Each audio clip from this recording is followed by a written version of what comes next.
makes its way through and past the 34 car as they head down the Bentley Straight for the first time towards the braking area. Nelson for third position. Richard Carter looking to insert himself in third place. It's a bit of a four-ish first few corners for Richard Carter. He gets very sideways though on the gas. Coming out of Nelson. Has picked off one place. That is moving ahead of Andrew Grant now. Gate car drops out to fourth.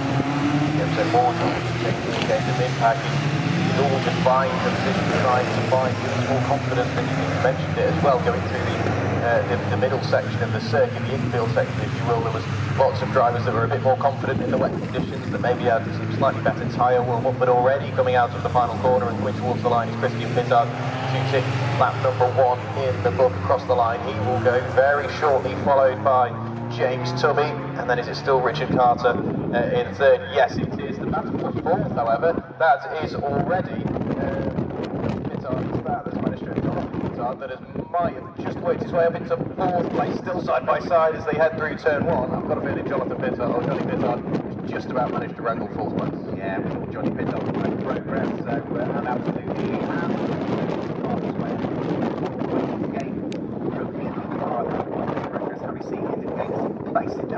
and who else has made progress in that one? 40 car, which started right in the tail and probably qualified, has now went right into contention as well. So that is going to the 13 places gained over the course of that lap. So whatever third lap got qualified, and they are well and truly behind it now, and Stephen James is pressing on. Yes, just still trying to find his way around the Snetterton circuit, because of course it is very changeable stuff now, even more than ever. Mike, you mentioned it earlier, this is greasy because the water is slowly starting to dry in the dry spots throughout the circuit. What that has done is bring all the oil and all the dirt through the circuit and it will leave it back on the top again, so it won't just be greasy, there'll be sediment laid on the top of the circuit, so there's no real line that is going to be the cleanest and indeed quickest one. Back to see whereabouts the battles are taking place. That's another position gained, I think, from Pascal Green. He might just work his way through and past Jeremy Adams. Because of the height of the sun now, he was under pressure there, but he is trying to chase down Jeremy Adams and Pascal Green. He mentioned him earlier on, he's going to win, but he's trying to attack and defend all at the same time. Way racing, everybody else there, and Nelson at the moment, fight going on.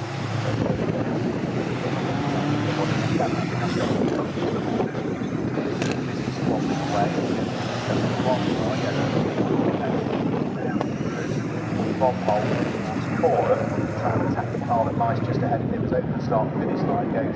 Christian Pittard in the lead of the race and sets the fastest lap of the race in the first flying lap, surprising, 27.5 exactly. However, Johnny Pittard, a few laps later goes to 27.35, so Pittard brothers swapping, changing the fastest lap of the race on the early stage. Now, the big window is bound to open because it's a 30-minute race, and of course, we got the clock counting down after the first green flag lap. The window will be open in 10 seconds time. It will indeed. A very slow car on the exit of Williams, I think that was, going onto the Bentley Straight. I didn't quite pick out exactly who that was. Jonathan Constable heading through turn 1 on the run up towards the Wilson hairpin. He's still trying to just work his way through and maybe force a mistake, which is easily done. And of course there we can see, if you are watching on the stream through Wilson, there's two differing lines, the inside and the outside. Pascal Green really starting to feel the pressure of Jonathan Constable now. In the closing laps, we should potentially see a change of position, but of course Pascal Green has still got to go into the pit lane and hand over to Father Richard. Yeah, he has, yeah. They'll all have to come in and serve that mandatory 90-second pit stop, and even if Pascal Green can hand over to Richard quicker, he'll stay in the pit lane for that 90-second period, so he can't really quicker. Much wider sweep in towards Agostini. Bottling up behind him now is Jonathan Constable, also being a little bit behind him. David White also behind him. Three cars squad over 8 position on our race. Ready now, run to the Nelson third lap of the race. Way today. 27.5 exactly last time through. Now James Tuffy was in second place as they came over the start finish line. He's in second place. On this lap, no Johnny Pittock has gone through. So I think he's on D route. He's been up into second position. So James Tuffy dropped down to third. He's not that far behind either on that squabble I was talking about. Pascal and the on John Constable pushing his way through Brooklyn. Nelson. John Constable gets a better drive coming out of Nelson and is almost side by side as they go round through the bomb hole. Pascal Green gets a bit of a wiggle on the exit of the corner. I think, yeah, Jonathan Constable is through now as they head up towards Coram. So there has been a shuffle in that order. Constable is up into 8th position. And Pascal Green, his progress has been arrested by Constable as he comes down. Yeah, so still changes being made out on circuit. I'm just sat in the pit lane waiting Pascal Green's arrival, because obviously he will hand over to Richard, so we're just waiting for that to happen. I'll grab a quick word with Pascal once he comes in, but in these conditions it's just interesting to see how they can deal with the little bits of standing water, all the differing lines, but having just lost that position, it could just be set up like you mentioned at the start of the race, Mark. Yeah, absolutely. When the gates were in the sky in this area, did they just soften the suspension a couple of bits, bearing in mind that they thought it would rain, or have they sort of left it as a dry setup and been able to deal with it on the first? Because that's the thing, it's going to be dry there after. We simply don't know. There'll be storms we might be able to ferret out at the end of this race that's taking place now. Another new fastest lap of the race last time through for Johnny Pittard, 2 minutes 25.099 for him that time through. That was 2.5 seconds quicker than Christian Pittard managed in the lead of the race. The lead advantage was down to just less than 3.9 seconds last time through. Still see what is very fine intake, including a wide sweeping race leading by number 4, Stephen James, who had problems in qualifying. Don't know what's going on this time. Starting out in 27th position and is 10th place. Really good progress. The other car that had problems in qualifying started off the back in 28th position.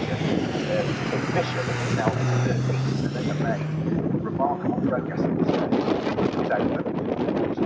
Decided to head into the main area. I'm assuming this is a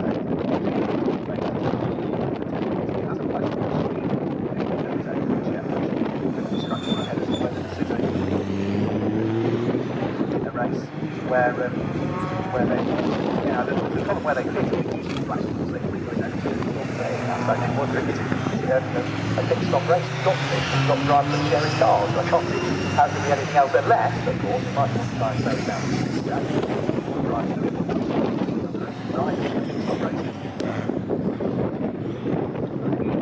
Race last time through. Johnny Pittard, 1.10. That was only just a shade quicker than Christian Pittard managed that time through. So the gap does come down. The only comes down by 10th of a second on that occasion. Cars heading round through. Pascal Green is a man who is still under pressure, really. He's not the only man under pressure. There's also Robert Forsdyke at the wheel of car number 188. He is looking to see whether he can work his way through and ahead of Chris Mayhew's Boss Racing number 94 car. The two of those are pretty much together as they come over the start finish line. This is section of the circuit at the moment. Chris Mayhew's got the inside line as he gets inside and go through. So that is a place gained by Chris Mayhew over Robert Forsdyke. But on the exit of the corner, Robert Forsdyke gets the undercut. And I think he's then on the inside line as he gets going towards the braking area. The black car of Robert Forsdyke retake the position. Yes, he does. So they've swapped up, swapped back. Those two cars, so Chris Mayhew is going to have to scratch his head and work out exactly where he might be able to wiggle his way through and past once more. 2 minutes on the race still remaining. Towards the braking area for Agostini. Goes that car of the distance. Inside of the so that is up to 9th place now for Tim Fisher on the back of the grid, 28th position. Both himself and Stephen James having a problem to qualify, set a single lap time over the course of qualifying session. Both on the very straight back of the grid.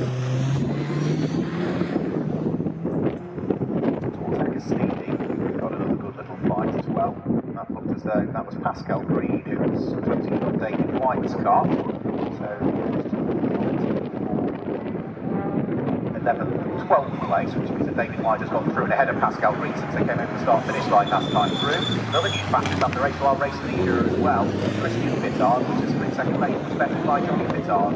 Johnny Pittard now 2 minutes 21.229. He gets that came down by 1.9 seconds to exactly 1.9 seconds that time through. So we could have a battle for the lead of the race, maybe another lap or so time. So black car with gold flashing. Race 1 Johnny Pittard closing in on Christian. Simply the sluggies out, that would have a great deal longer.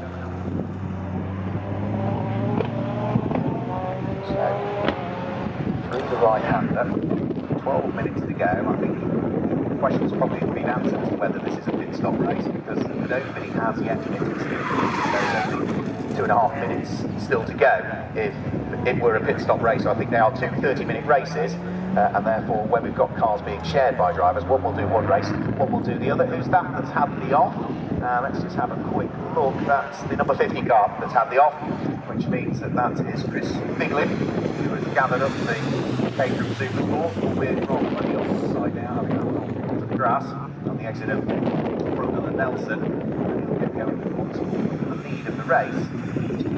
Still leads the way, but look in his mirrors, Johnny Pittard is right with him, and Johnny Pittard is going to pick up at the toe as they head along the Bentley Straight this time through. So closing, ever closing on the car ahead as they head down towards the bottom of the Bentley Straight. It's probably a little bit too far back actually this time through to get the toe.